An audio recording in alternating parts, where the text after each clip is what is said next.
Dans ce numéro, on s'intéresse à la limite quand x tend vers moins l'infini de cette fonction. Cette fonction, c'est en fait un polynôme sur un polynôme. Un polynôme sur un polynôme. Bon, une constante plus un polynôme plus facteur fois x puissance quelque chose, la constante va être négligeable. En fait, x puissance 15, quand x tend vers moins l'infini, x puissance 15 va aller vers moins l'infini.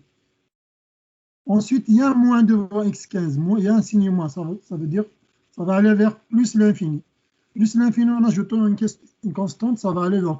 Et là, la forme.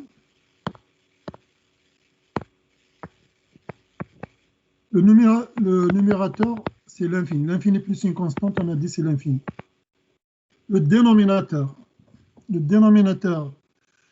on a dit x cube va aller vers moins l'infini, donc avec un signe moins, ça va aller plus l'infini. Ensuite, plus 3x carré, quand x tend vers moins l'infini, x carré va aller vers plus l'infini, donc plus encore l'infini. Ensuite, moins x va aller vers moins l'infini, donc avec le signe moins, ça va aller plus l'infini. Donc l'infini plus l'infini plus l'infini, ça donne plus l'infini. Donc on a une forme indéterminée de type l'infini sur l'infini. C'est une forme indéterminée, ça veut dire qu'on ne peut pas utiliser directement l'algèbre de l'infini ici. Il faut modifier des choses pour trouver la limite de cette fonction. Il faut faire quelque chose.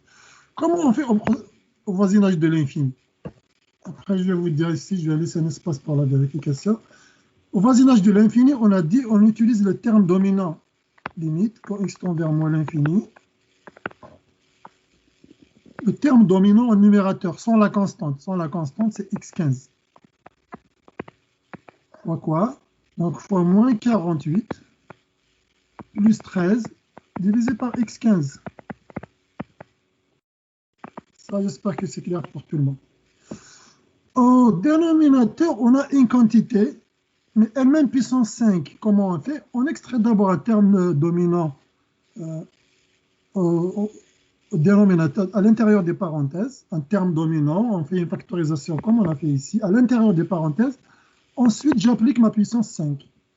Donc, à l'intérieur des parenthèses, c'est quoi le terme dominant? J'ai x cube, x carré, x. Donc, le terme dominant, c'est x cube. Ensuite, je vais ouvrir une autre parenthèse où je vais mettre des crochets pour ne pas les mélanger avec la parenthèse extérieure. Donc, j'ai x cube. X cube fois quoi? Fois moins 2.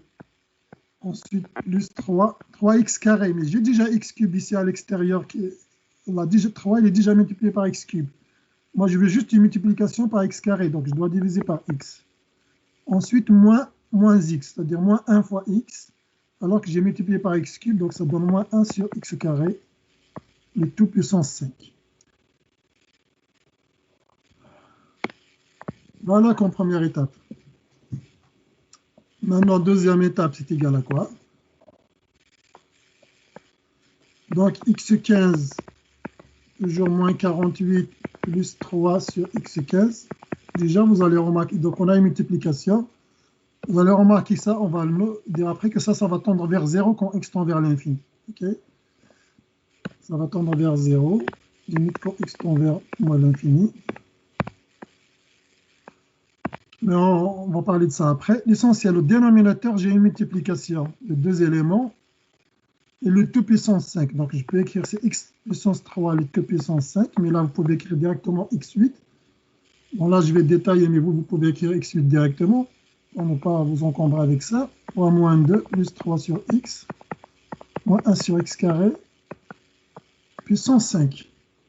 OK. J'espère que c'est clair. Et ça donne la limite.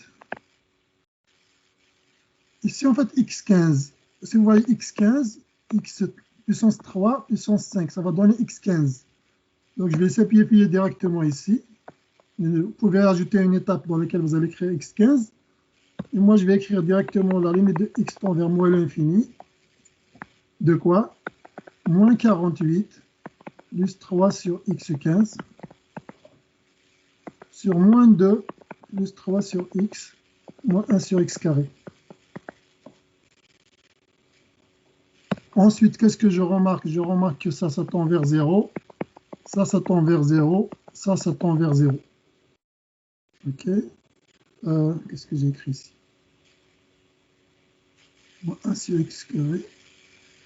Oui, il ne faut pas oublier puissance 5 ici. Il ne faut pas oublier puissance 5 moins 1 sur x carré.